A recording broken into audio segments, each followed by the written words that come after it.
You might not know how to look at it, but this is a brand new, as in properly all new Fiat 500 or Cinquecento. In fact, it's the first all new Fiat 500 in 16 years. That's not its only surprise. It's also entirely electric, properly modern, and it has actual technology, both in its cabin and on its safety list. Fiat reckons this acts as the kind of brand reset in Australia and that there will never be another all new ICE-powered Fiat 500 ever again. So let's go see how the Fiat 500e measures up. Now, it's not cheap by modern small EV standards, and yes, we're looking at you, China, but it does arrive in one well-equipped trim level, the La Prima, with paint the only available option. It's also, quite shockingly for anyone who has driven an ICE Fiat 500 lately, stacked with some truly high-tech kit.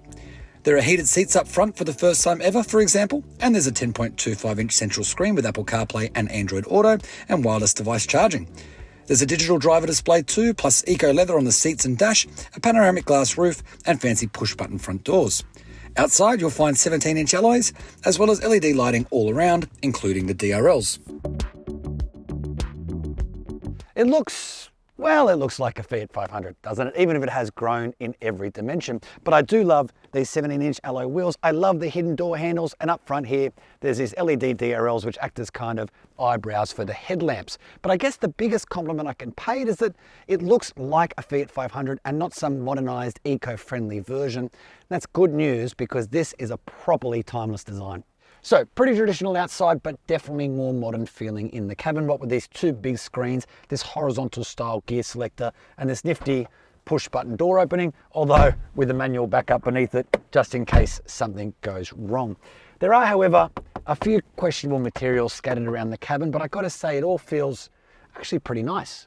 So it's taller, longer and wider than the ICE Fiat 500, and it rides on a longer wheelbase. All of that's courtesy of that new EV platform, but we're still not talking oodles of space back here, of course, especially headroom and shoulder room in the back seat, which kind of make this a space you'd put adults that you're not all that fond of. There's just a single electric motor on offer here mounted at the front, which makes 87 kilowatts and 220 newton meters. And that's enough, Fiat says, to knock off the sprint to 100 kilometers an hour in around 9 seconds. And I know that doesn't sound very fast, but by virtue of the way EVs deliver their power, it does feel zippier than that when you're behind the wheel. And there's also the EV standard single speed gearbox on offer here. The 42 kilowatt hour battery provides a smallish 311 kilometre driving range on paper, but when we got in the car, it was more like 290 kilometres at about 96% charged. So a city car then rather than a long distance hauler, and when it does come time to charge, you're set up for 85 kilowatt DC fast charging, which should take you from 0 to 80% full in around 35 minutes. I'm just going to put this out there. I reckon this is the best driving Fiat 500 there has been in years, and I know that's not that big a hill to climb considering that the last all-new one was 16 years ago, but there's none of that dodgy dual logic automatic gearbox to worry about. No need to row through the gears. It's just point and shoot. It's super smooth, and even though the outputs don't seem massive on paper, because it's only a little EV, put your foot down and there is plenty of poke to get you up and moving and to zip through traffic as we were doing earlier. The ride's pretty good on most surfaces as well, although it can be challenged by bigger bumps in the road, of course. But really what they've done is create a pretty easy, pretty comfortable, city-friendly EV, which is probably exactly what a little electric car like this should be, right? I guess the biggest challenge this car faces, though, is its timing. Once upon a time, really not that long ago, EVs were very expensive in Australia, right? But recently there's been this flood of cost-effective, cheap EVs coming mostly from China, some of which even play in the same kind of cutesy field as this Fiat 500, which is significantly cheaper. But I guess you are kind of paying for a little bit of heritage here too.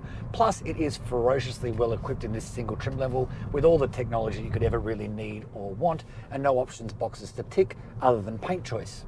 There are a couple of other small quirks you notice when you venture too far from the city too, and that is that road noise can be a little bit intrusive on the wrong road surfaces. Not this one, but the coarser stuff does create a bit more of a hum in the cabin. And there's another little quirk I've found as well, that despite this being an all-new platform, so basically from a blank piece of paper design, the area for your feet is so tight that you've got to be really careful where you put your left foot, otherwise you can accidentally clip the brake when you put your foot down. You're better to sort of have your leg push right over to the left-hand side, which isn't all that comfortable over longer distances. But honestly, there is a lot to like about this all-electric Fiat 500. Yes, it is expensive. No, the range isn't all that impressive, but a Fiat 500 is always a car that's been bought with the heart rather than the mind, right? And I suspect there's going to be a lot of people whose heart tells them this is the EV for them. The other benefit of a very light car with a smallish battery pack is the fact that it hasn't added oodles of weight to this vehicle. Yes, it's around 1.2 tons. It's certainly no featherweight, but it still feels pretty light on its feet and pretty nimble. The steering is nice and direct. It goes around corners nicely. There's not a lot of complaint from the tires. And unlike in some cheaper EVs, which really struggle to put their torque down into the road without the tires squealing, this one just doesn't do that. So I'm going to head up this hill here and flatten my foot. And there's a little bit of slip there from the tires, but none of that kind of scrabbling you get in some of the cheaper EVs. But if you do have a family, you can pretty much rule this one out. Your kids are going to outgrow that back seat pretty quickly, and there's not much in the way of boot space either. Equally, if you like long distance touring, this might not be the EV for you. It's only set up for 85 kilowatt DC charging, so not only can it not drive that far, but it can't charge that fast either.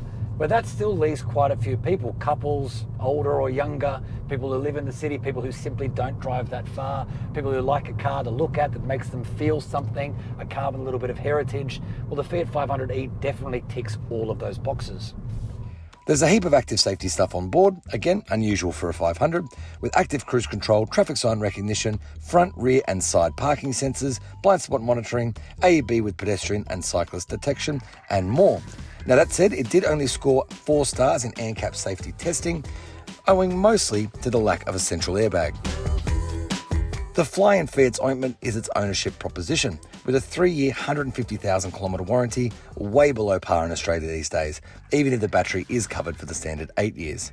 Servicing is every 12 months or 15,000 kilometres and will cost you $250 a pop for the first 8 years, which is admittedly pretty cheap. Look, it's fairly limited driving range and its price. I mean, it's probably not going to be an electric vehicle for everyone, but there is no doubting that electrification has worked wonders for the Fiat 500, both in the way that it drives and the way that it feels in the cabin. So if you're looking for a very city-friendly EV with a difference, this might be one to check out.